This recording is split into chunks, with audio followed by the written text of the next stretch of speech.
Welcome to the next lecture of English Language and Literature, Code 184, CBSE Class 9 Second Term Syllabus, classes by Mrs. Neha Gupta. Class 9 के exams अब आने ही वाले हैं, तो अब हम थोड़ा सा राइटिंग स्किल्स पे फोकस करते हैं। आई होप कि आपने लिटरेचर की सारी वीडियोस देख ली हैं, और आपको अगर कोई भी प्रॉब्लम है तो आप कमेंट बॉक्स में लिख के मुझसे जरूर शेयर करें। आज हमारा जो टॉपिक है राइटिंग स्किल का वो है डायरी एंट्री। आपके दो टॉपिक्स आने वाले हैं, diary entry and story writing. तो मैं ये वीडियो आज मैं पहली बना रही हूँ राइटिंग स्किल्स के लिए, सेकेंड टर्म के लिए। ठीक है, चलिए इसमें हम बात करते हैं what is a diary entry. एक डायरी एंट्री होती क्या है?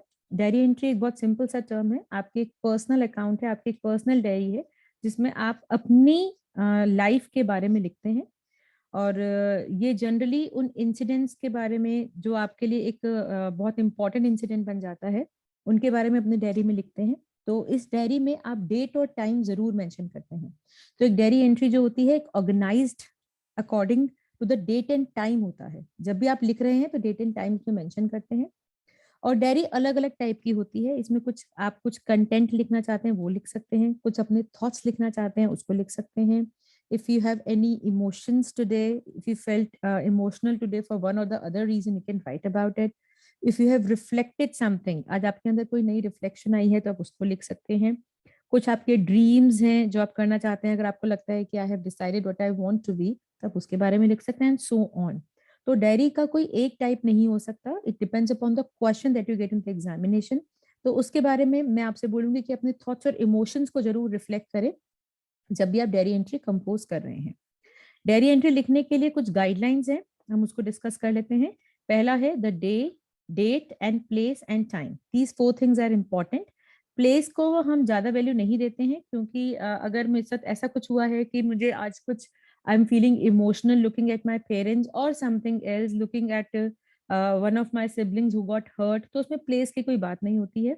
तो लेकिन ये डे, डेट एंड टाइम, ये तीनों बहुत इंपॉर्टेंट है और ये हर इवेंट में हो सकते हैं। A suitable descriptive heading or some hints about the topic written about may be included. Heading इतना जरूरी नहीं होता है डायरी एंट्री में, लेकिन जैसे मैंने आपको बोला ये पर्सनल अकाउंट है, जरूरी नहीं है, आप बिल्कुल इसको अवॉइड कर सकते हैं। लेकिन अगर आप लिखना चाहें तो आप एक हेडिंग लिख सकते हैं। जो मेन बॉडी है डायरी का should be written in a comprehensive manner. Comprehensive मतलब you have to include everything, but you have to be precise. Precise में तो आपको बिल्कुल एक्यूरेट लिखना है।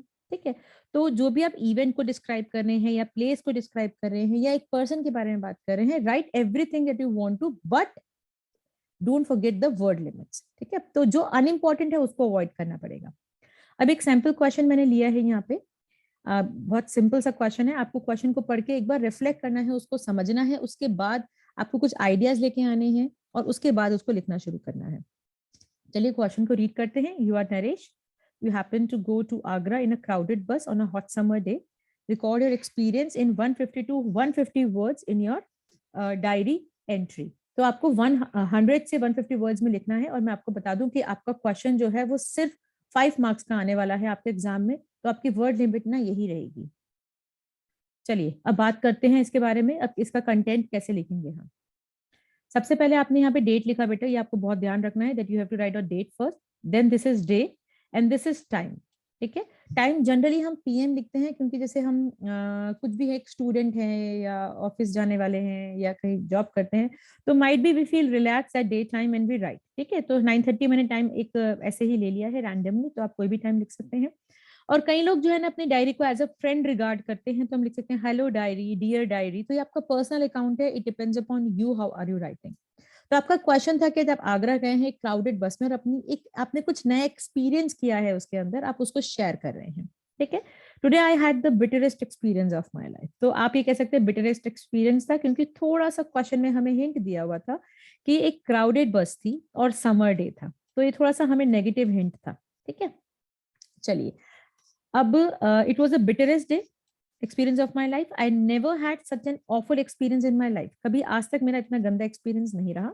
आई had been to Agra to meet my uncle who recently met with an accident. बहुत simple सा है, मैंने एक ऐसी कहानी बना दी। क्यों मैं अब इसमें क्या कहानी बनाऊं कि मैं आगरा क्यों गई थी, तो आप बोल सकते हैं that I had to take admission in one of the colleges there, और कुछ भी that I had to meet one of my friends who are coming there. तो आप कोई भी रीजन लगा सकते हैं। ठीक है, और फिर अब क्राउडेड बस था, तो इसका मतलब है बहुत देर में बस आई होगी। तो आई वेटेड फॉर 2 hours, ठीक है, at the bus stop and to get into the bus. अब जो बस आई वो बहुत क्राउडेड थी। अब क्या आपने ध्यान दिया कि मेरा हर चीज पास्ट टेंस में है, बिकॉज ये इंसिडेंट मेरा हो चुका है, उसके बाद मैं अपनी डायरी से शेयर कर रही हूँ। तो मैं अपने, आप ऐसे समझिए आप अपने फ्रेंड को एक कहानी बता रहे हैं, डायरी को अपनी कहानी बता रहे हैं कि आज क्या हुआ, तो वो हर चीज पास्ट टेंस में आएगा, हर सेंटेंस में आपको पास्ट टेंस लिखना है। ठीक है, okay. The bus was more than full to its capacity, जो बस का कैपेसिटी था उससे ज्यादा फिल थी, ऑब्वियसली अगर क्राउडेड थी। I had to stand all the way and there were no place to move. ठीक है, I even found it difficult to breathe. After the journey of an hour, I got a little space to sit. I was very relieved to get off the bus. जब मतलब मैंने ये इसमें मेरा अपना bus journey को मैंने discuss किया। अब मैंने थोड़ा सा एक स्पेस छोड़ के मैंने एक और अपने एक्सपीरियंस को शेयर किया, that how I felt from this experience. I am kind of demotivated to travel by bus. आज मैं डीमोटिवेटेड फील कर रहा हूँ बस से ट्रेवल करके। It also made me sad because of the poor quality of transportation. इसका मतलब है कि हमारी कंट्री में या हमारे देश में ट्रांसपोर्टेशन का कितना बुरा हाल है। अगर इतनी लिमिटेड बस है और इतनी क्राउडेड है, तो मैंने तो आज पहली बार ट्रेवल किया है, how the people are travelling daily. I had to travel for one day, but there could be many people who have to face this frequently. तो आप एक फीलिंग को शेयर करें। ये तो आपने अपना एक्सपीरियंस शेयर किया, यहाँ इसमें आपने अपना इंसिडेंट शेयर किया कि आपका क्या हुआ, और यहाँ पे आपने एक फीलिंग को शेयर किया। I hope the situation improve. तो ये आपने एंटिसिपेशन के साथ, एक गुड होप के साथ, ये आखिरी में आपने ये लाइन दे दिया। ठीक है, तो आपने पहले एक इंसिडेंट को शेयर किया, फिर फिर आप क्या फील हुआ आपने उसको शेयर किया अपने डैडी के साथ, और फिर आपने बोला कि काश ये सिचुएशन सुधर जाए। अब देखो आपको लास्ट लाइन जो लग रही है वो आपको किस में लग रही है, वो प्रेजेंट में है। रेस्ट ऑफ द आपका जो इंसिडेंट है जो आपने एक्सप्लेन किया है वो पास्ट टेंस में। ठीक है, तो आपको थोड़ा सा यहाँ पे क्लेवर बनना पड़ेगा। मैं आपसे कहूंगी कि आप पास्ट टेंस में ही लिखें। एक क्वेश्चन मैं आपके लिए छोड़ रही हूँ, मैं आपको डिस्कस कर लेती हूँ। Today you did not go to the school because of severe illness. बहुत सिंपल सी लाइन है, आप बुरी तरह से बीमार पड़ गए हैं और स्कूल नहीं ले जा पा रहे हैं। It was the day for the periodic test of English. आज आपका पीरियोडिक टेस्ट था, इंग्लिश ही सब्जेक्ट का था। You could appear for it, you could not appear for it, तुम एग्जाम नहीं दे पाए। अब अपने फीलिंग्स को आपको 100 to 150 वर्ड्स में आपको अपनी डायरी में लिखना है। तो अब आप डायरी से डिस्कस कर रहे हैं, अब आप उसको इंसिडेंट बताएंगे। सबसे पहली लाइन आप क्लोजिंग लाइन जो जो आप ओपनिंग लाइन लिखे ना, वो आप ये लिखें कि हाउ वाज योर एक्सपीरियंस। जैसे मैंने यहाँ पे लिखा था, it was the bitterest experience of my life, तो आप बोल सकते हैं it was the worst day of my life, I felt very bad today, I felt very demotivated today. तो आप ऐसी शुरुआत में लिख सकते हैं। फिर आप लिखेंगे, आप इंसिडेंट को एक्सप्लेन करेंगे, that I got ready for the school, I was very excited, I had prepared for the English exam thoroughly and as English is my favorite subject, कुछ भी आप ऐड करना चाहें। ठीक है, फिर आप उसमें लिखेंगे कि you got ready, I was okay in the morning, I got up, I took bath, I got ready, but still I was feeling dizzy। तो आप धीरे धीरे करके I felt that I had fever. I asked my mother that I was feeling weak. She checked my temperature. I had 101, yeah, 103, yeah, 103 degrees temperature. So like this, you can go on. I am feeling very bad. I could not go to school. तो ऐसे करके आप लिख सकते हैं। फिर आप उसके नीचे इसके फिर थोड़ा सा एक दो लाइन आप फीलिंग्स का भी लिखें। ठीक है, और आप आगे का भी लिखें कि आई होप कि मेरी कंडीशन इंप्रूव हो जाए, I hope that my condition improves and I can make up for the loss that I have faced today. ठीक है, तो इस तरह से आपको एंड करना है। तो मतलब आपको इंसिडेंट, पहले आपको शुरुआत जो करनी है, स्टार्टिंग लाइन में आपको अपना फीलिंग देना है, उसके बाद आपको इंसिडेंट एक्सप्लेन करना है, लास्ट में एक होप छोड़ना है। आई होप आपको समझ आ गया है, but if you face any issue you can write in the comment box to ask about it. Thank you, stay tuned, stay connected.